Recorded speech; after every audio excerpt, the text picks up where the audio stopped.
नमस्कार डिसेम्बर 15 तारिख सोमवार दिन आज केतोटी गुरुत्वपूर्ण खबर गुड़िक आपण आणिकी आसीची। प्रधानमंत्री नरेंद्र मोदी आख्यातर अनुष्ठित केंद्रीय कैबिनेट शुक्रवार 3टी प्रमुख निष्पत्ति नहीं। केंद्र मंत्री अश्विनी वैष्णव कहते 2027 जनगणना संपर्क में एक निष्पत्ति एपाई 11,718 कोटी टंकार बजेट पारित होईची। तृतीय कोईला किंबा शक्ति क्षेत्र में एक बड़ संस्कार करा केंद्र मंत्री अश्विनी वैष्णव कहते 2027 जनगणना प्रथम डिजिटाल जनगणना हेब। तथ्य सुरक्षा दृष्टि रखी जनगणना डिजिटाल रे प्रस्तुत करा जायछि। यह दुईटा पर्याय करिबो। प्रथम पर्याय 1 एप्रिल सेप्टेम्बर 2027 पर्यंत घर तालिका एवं गृह गणना हेब। द्वितीय पर्याय फेब्रुआरी 2027 रे जनगणना हेब। एवं केंद्र मंत्री कहिसंती केंद्र कैबिनेट शक्ति क्षेत्र में मध्य एक बड़ निष्पत्ति नैछि। कोयला सेतु अर्थात भारत कोयला उत्पादन आत्मनिर्भरशाली हेबाकु जाउछि, जहा द्वारा आमदानी उपरे निर्भरशाली द्वारा हेब। यह 60,000 कोटी टंका संचय करुछि। 2024-25 रे 2 बिलियन टन कोयला उत्पादन हेब।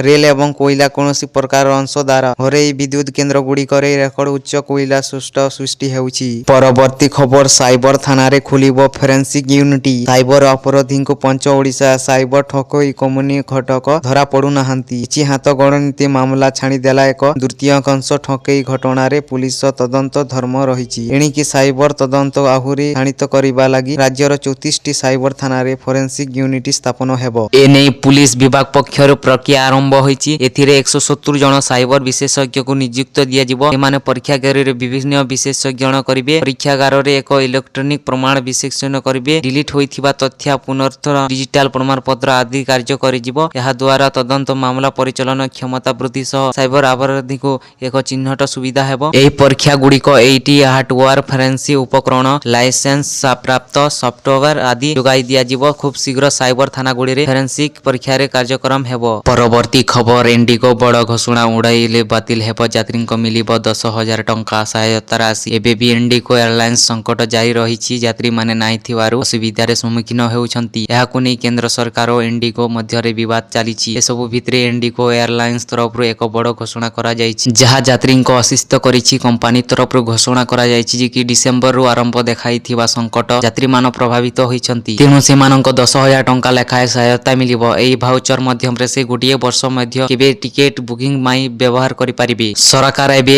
आनिथिबा 49 नियम मुताबिक जदि कोनोसी विमान निर्धारित समय रे 24 घंटा पूर्वरु बातिल हेछि तेबे सही एयरलाइंस यात्री को क्षतिपूरण देबाकू बाध्य। एही नियम मुताबिक विमान बंदर ठारे यात्री मानक घर दूरता आधार परे 5,000 रु 10,000 टंका पर्यंत क्षतिपूरण मिलिबो। एही क्रम रे किछि यात्री को 20,000 टंका पर्यंत क्षतिपूरण मिलि पारे। सेपटे इंडिगो कहिछि कि जो यात्री माने उड़ंता रद्द कहिछि सेमानकर टिकेट टंका फेरस्त प्रक्रिया करे जायछि। जदि कोनोसी यात्री ticket travel agency online platform किंबा ऐप माध्यम रे करिसंती सेमानक मध्य टंका फेरस्त हेबो। जे माने रिफंड स्थिति ऑनलाइन रे देखि पारु नाहंती सेमानक तुरंत ईमेल माध्यम रे संपर्क करा जिवो। परवर्ती खबर आरबीआई नेला बड़ निष्पत्ति कमिबो आपनकर ईएमआई। कम सुध रे आपण पाइबे ऋण। भारतीय रिजर्व बैंक यार मुद्रानीत बैठक रे यह गुरुत्वपूर्ण निष्पत्ति नैछि। रोप रेट को 25 बेसिस रे पॉइंट ह्रास करिछि आरबीआई एवं रेपो रेट वर्तमान 5.50% रु 5.25% को ह्रास पाइछि। आरबीआई गवर्नर संजय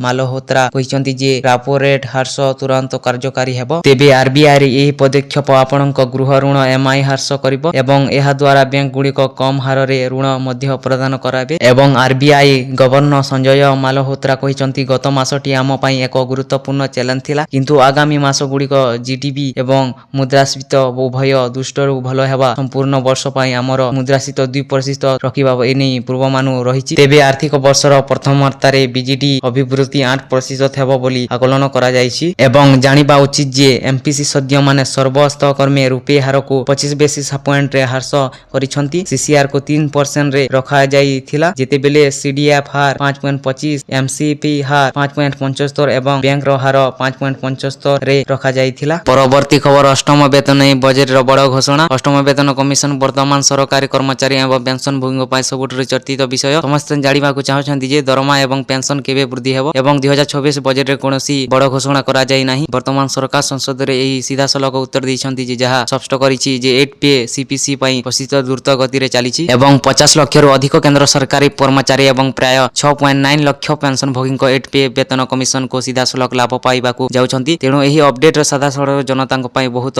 ଗୁରୁତ୍ୱପୂର୍ଣ୍ଣ ବୋଲି ଚେତାବନୀ କରାଯାଇଛି। ସରକାର କହିଛନ୍ତି ଯେ ବର୍ତ୍ତମାନ କେନ୍ଦ୍ର ସରକାର ପାଖରେ 50.14 ଲକ୍ଷ କର୍ମଚାରୀ ଏବଂ ପ୍ରାୟ 67 ଲକ୍ଷ ପେନ୍ସନଭୋଗୀ କାର୍ଯ୍ୟ କରିଛନ୍ତି। ସେମାନଙ୍କ ସମସ୍ତ ଅଷ୍ଟମ ବେତନ କମିଶନ ନୂତନ ଦରମା ଏବଂ ପେନ୍ସନ ସଂଶୋଧନରେ ପରିଶିଷ୍ଟ। ଏହାର ଅର୍ଥ ହେଉଛି ନୂତନ ବେତନ କମିଶନ ଲାଗୁ ହେବା ପରେ ସେମାନଙ୍କର ଦରମା ଏବଂ ପେନ୍ସନ ଉପରେ ସିଧାସଳଖ ପ୍ରଭାବ ପଡ଼ିବ। ଯଦି ଭିଡ଼ିଓଟା ଭଲ ଲାଗିଲା ଚ୍ୟାନେଲକୁ ସବସ୍କ୍ରାଇବ କରି ଭିଡ଼ିଓକୁ ଲାଇକ୍ କରିଦେବେ ଆଉ ସର୍ବପ୍ରଥମେ ଆପଣଙ୍କ ପାଖରେ ଭିଡ଼ିଓ ପହଞ୍ଚିଯିବ।